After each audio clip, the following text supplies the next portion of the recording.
Hello, everybody, and welcome to the podcast. This is Penn Street, and today's guest is coming to us from the state of Washington, and she's a good friend of mine, Tricia Cavallaro. We've been friends we were discussing that going on 15 years. I met Tricia when she was going through some of us call them bumps in the road. Her job was being threatened. She was a special education teacher. And as she started losing more and more vision, she asked for reasonable accommodations, which by law, we all have that right. And Tricia was really on a face-off with her employer and didn't really know where to turn. And we met during that whole ordeal. And I know it wasn't fun, Tricia, but I'm so glad that something that was really hard for you to go through brought us together as friends. So welcome to the podcast, Tricia. Thank you very much, Penn. It's great to be with you. Yeah. Can you share a little bit about that? I know legally you can't divulge a lot because I know you had signed some gag orders and things during it, but I think a lot of our listeners out there would be interested in hearing a little bit about that because maybe they are going through it or have been through it or maybe know somebody who might be going through that. Yes, Penn. I just feel I want to, if anyone is going through this, that you're not alone. There are many people who have low vision or going blind. As Penn said, I was a paraprofessional at a school district, and I asked for some accommodation, which I am legally, able to get accommodations, and they kind of denied me, and it was a big power struggle because legally they need to give it to me. And so they denied me. It was a really big struggle. I went in front of the head of the HR person. He just felt that I should not have this equipment.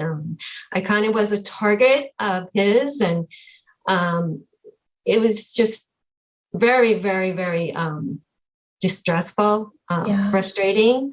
But my husband and I decided that we were going to fight this because I was not going to let this school district take these technology and equipment that I really needed to have to do my job. Yeah.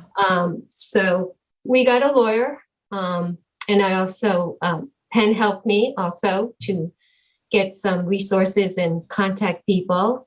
And we had a lawyer, and that did not go well either. By the end, though, I left my job, which I did not want to leave. I really love my job. I love working with special ed children. I definitely have such a love for them. And I also just have really strong connection with them. My head teacher, I worked with a Down syndrome, and that was my buddy. Anytime he gave us problems, she would go fix it, Trish, So I just had a good relationship with these children, and I truly love that population. And, so it was very hard for me to leave my job, but I could not take it any longer. So for me, I left my job. The school district did help me out in a way, which I can't really disclose that part, but they helped me, and I moved forward, and we made lemons out of lemonade. And Pam and I, we took what they gave to us, and we went on a fabulous cruise to Italy, and it was a 12-day trip, and then we stayed in Rome for another week, and it was a fabulous trip. So, we sometimes think, it's not going to work out the way we think it's going to work out, but, things come around, and everybody does. There is karma in this world, I feel. And the HR got his karma too. He had to leave the school district at some point in his career. So it all worked out. Yeah. And what's I think is also neat. It wasn't too long after what happened to you, it happened to another woman in the same school district. And she's actually become a good friend of both of ours. So this is something that happens all the time. And Tricia, you wear so many hats and have worn so many hats. You know, you're a single mom. You were a single mom for quite a while with your son.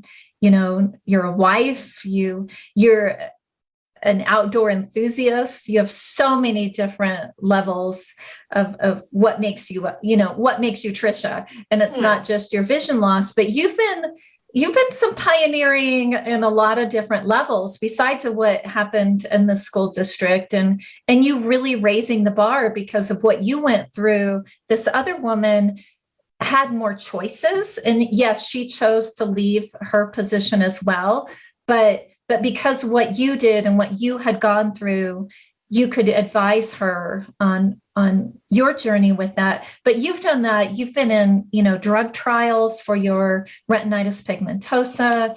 You've really led the way on so many levels. And when you moved to Washington, you got really involved with their outdoor program, and you sit on panels to educate doctors.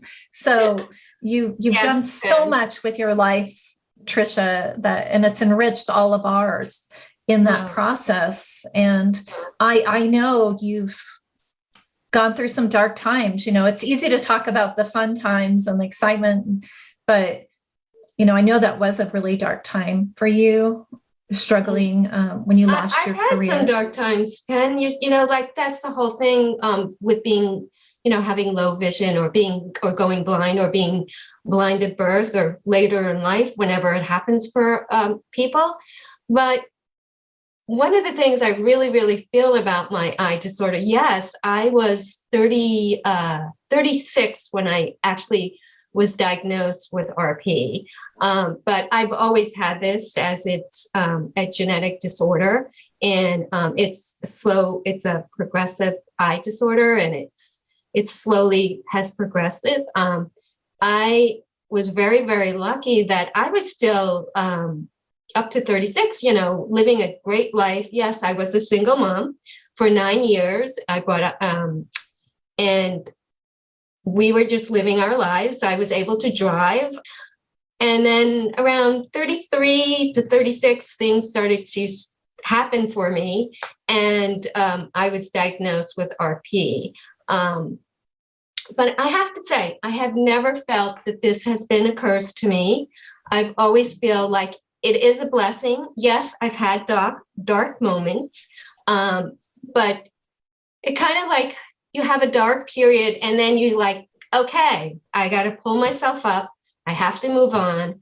I have to find adaptive equipment. I have to find resources, support, groups that will support you with your low vision and being blind. As Penn was saying, I've done so many things. I've been involved with different organizations. One that I'm involved with out here in Washington is called the NWABA, and it's called the Northwest Association for Blind Athletes. And I do a lot of activities with them. I have kayaked with them. I have rode a tandem with them, snowshoe, and also downhill. Tried to go back to downhill skiing. That was one of my favorite sports when I had more vision.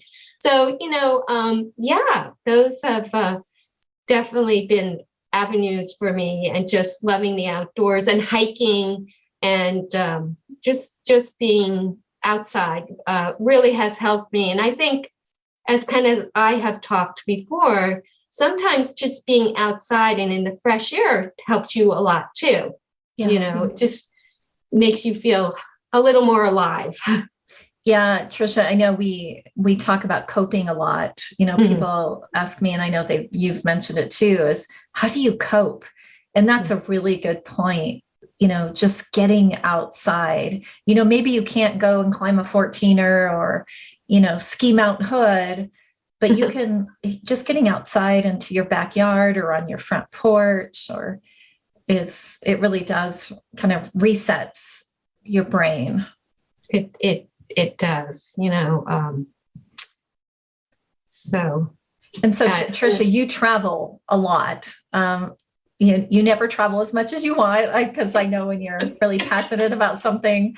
But you discovered fairly recently, there's actually a travel agency that helps people with disabilities go on these amazing trips so that it is accessible. Could you share a little bit about that?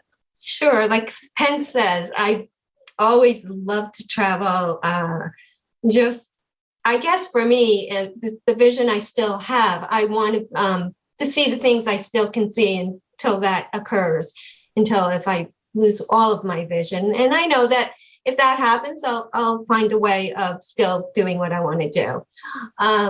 My husband and I both love to travel. And one of the ways we like to travel is cruising. And so we're hopefully going to be going on a big cruise in July.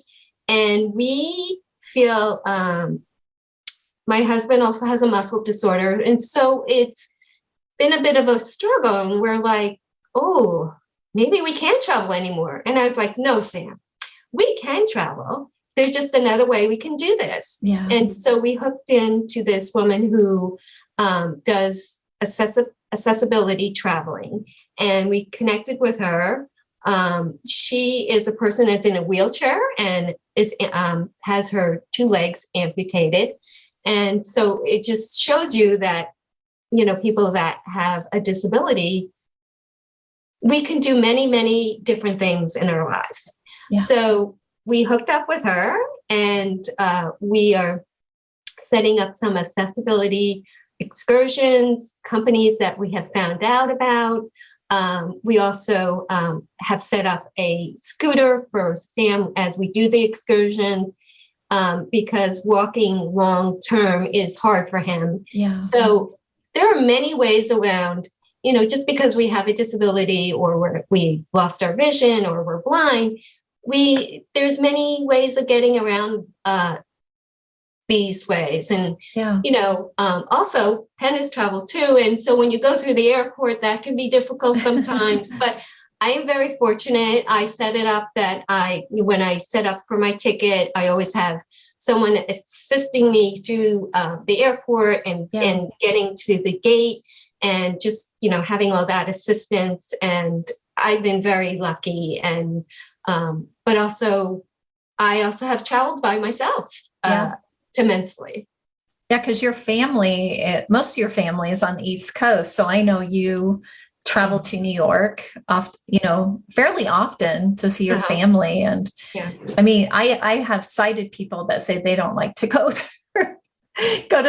through those airports and try to get a taxi and all that. But you always, it seems like you always make it an adventure, and that's the way you look at it. And so even when you run into barriers, you like, okay, how am I going to fix this? How am I going to get around this? Yeah, there was one time, Penn, I was in the airport, and definitely we were living in Colorado, and I was coming, back through Denver, and I had a connection in another part of the States. And this lady was watching me, and later on she, got off in Denver. We went to the baggage place, and she came up, she goes, "You're amazing." And I was all by myself, and I was getting around with my white cane, and I was like, well, thank you, So we do not know who we are affecting, with our white cane or our guide dog. We don't know how we're touching people. And so I feel very lucky and blessed that I've had these adventures, and that I have been able to do so many things in my life, even though my vision is getting worse. And that's a really hard thing for me to kind of put my hands around. But I'm learning that I'm still the same person.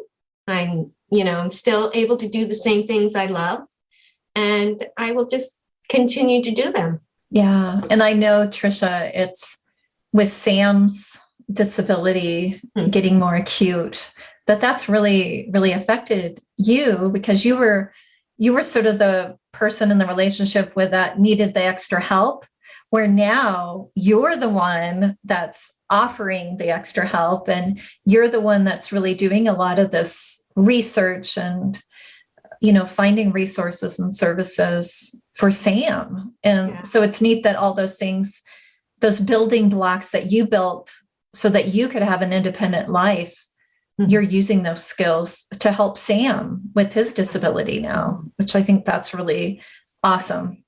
Yeah. Yeah, we're two peas in a pod.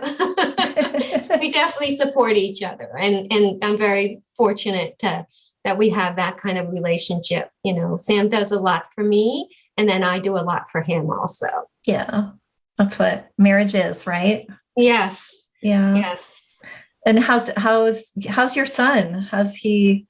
I know it's good for you that you're closer to him now. Do you get to see him? He's great. And, that's one of the other things, Penn, that I've always been concerned about, having RP, because it's a genetic disorder, a genetic disease. I've always felt like, oh, I hope my son doesn't get it. Yeah. So I've been very, always, make sure you get your eyes tested. This is what I have. And when I got diagnosed, Matt was 10 years old. Mm-hmm. And so, but Matt has always been very in tune to me with my eye disorder. He's very aware and conscious that it. We were hiking one time in Colorado in Estes Park, and he was by my side walking with me, and his friend was with him also. And his friend was like, he said to Sam, Matt really loves his mother, and like they have a special relationship, and we do. Yeah. But he's always been in tune since he's been 10 years old with me, with my vision, and would always make sure. The biggest thing for me, Penn, is more when it's pitch black. That's where I struggle the most. So he was Same with me. He was always like, I was still driving. I did not give driving up into 2001. I realized, this is scary. I could hurt someone. And I realized I really had to give up my license, which that was another big struggle, Penn. Yeah. Giving up my license, not being able to drive. Where I was living on the East Coast, it's, transportation, it wasn't as good as in different parts of the country that, like in Colorado, it was a little bit better. And I had transportation in Idaho where I live, and transportation's pretty good here. So, that's a big important thing for people, where they're living, to make sure, that they have good transportation so they can still live a very good and full life. So but that was a very difficult part of my life, giving up driving. But then I learned how to use transportation very well through another organization, through resources. I got a bus pass, and I was able to use the bus pass, and not have to pay for my bus pass. So, there's resources out there for all of us that we need to tap into and realize that there is stuff available for us to have a great life. Yeah. And I mean, so the name of this podcast is Aftersight, and it came from that there is life after we lose our sight. And you hit it right on, the nail, Tricia, is finding those resources and services so that we can continue living the best life we want. And that looks different for everybody. But also, you've shared so much about being faced with one adversity after the next adversity, but you just keep finding ways to get through it and to come out the other side stronger. And it's why we all love you. Well, I think part of that is, Penn, is, each one of us is made up differently and have different personalities. And because I struggled through school when I was younger and was diagnosed with having dyslexia, Many people said to me I would not be successful. I would not even get a college degree, and so I'm a very strong, independent, determined, and persistent woman. You are. So Tricia, what's some advice you would give to our listeners today? Definitely find support. Reach out to people that are in our community, people that also have low vision, blindness. There's a great organization that Penn is involved with also, and just also Insight Skill Center was one of the organizations I connected to, and that was a good resource for me, another resource. Just tap into the resources that are in your community, and also make sure you get support, and try to find out all about all the resources that are in your state, and all the technology equipment you can get also. Yeah, that's great. That's great advice. And some of those that Tricia is mentioning is like Division of Vocational Rehabilitation. Her and I have both been through that system. They're great for helping you either go back to school, find a job, living independently. Insight Skill Center out of Fort Collins is a great, low vision rehabilitation program that's in Colorado. Of course, the Audio Information Network of Colorado. We connect people to their community through the audio broadcast, and there's so many more. So there's the Foundation Fighting Blindness, and Tricia, I know you've been an advocate of theirs for so many years, and they're a great resource. And like Penn said earlier, I was in a trial for about almost 2 years, and that was through the foundation. And I was very fortunate to be in this trial, and it did help me. But it's an ongoing. The product has not come to market yet. And, I just hope that it will. What it was, I was getting a stem cell injection into my bad eye, and it did make a huge difference. But then it wore off. So I'm back to where my vision was. But that's okay. It was, I feel like that was helping the eye community, or also, helping research. I've always felt like, well, maybe sometime in my lifetime, I believed that my vision was going to be cured, but I don't. That's going to be a long time, I think, coming. But still, just helping these eye institutions, figure out what we can do to help this. Yeah, and it takes people like you that were willing to go through that process. Yeah. And I know it was hard. It was long, and it was hard, and you didn't know if you'd been given the actual medication or the placebo. But you chose, again, you're a pioneer, sweetie. So it didn't help you personally, except for that period of time before it wore off. But now they know that. And so the next people that get to do the study, they have more information to go off of. And, it would be, what a gift that you have given the world, because you were willing to do that, so they could move on to the next step to find the cure. So, well, that's so true. I'm involved with Casey Eye Institute out here in Washington, and that's where I went and had genetic testing done. And I thought they were going to give me a little better news, and they didn't. But the girls that were the counselors, they were just so helpful. Like they're like, Trish, you're helping us find out, more information, how to help other people. And while I was in the waiting room, there was a little, I'd say maybe 7 to 9 year old child there. And I was thinking, okay, I am helping research. I'm, hopefully maybe in her time, she'll get cured or have some, certain medication help her, but the girls were just really good to me. And that was very helpful, to know, okay, I found out my gene, which was really helpful. It helped me to realize how I got RP. For the longest time, I didn't really know where it came from. I mean, knew it was kind of a gene, but not knowing the particular gene, but I know that information now. And that's helpful. That's helpful for me to give to my son also, you know, if he ever has children, you know, for his children to know, because it can just go on and on, you know. Exactly.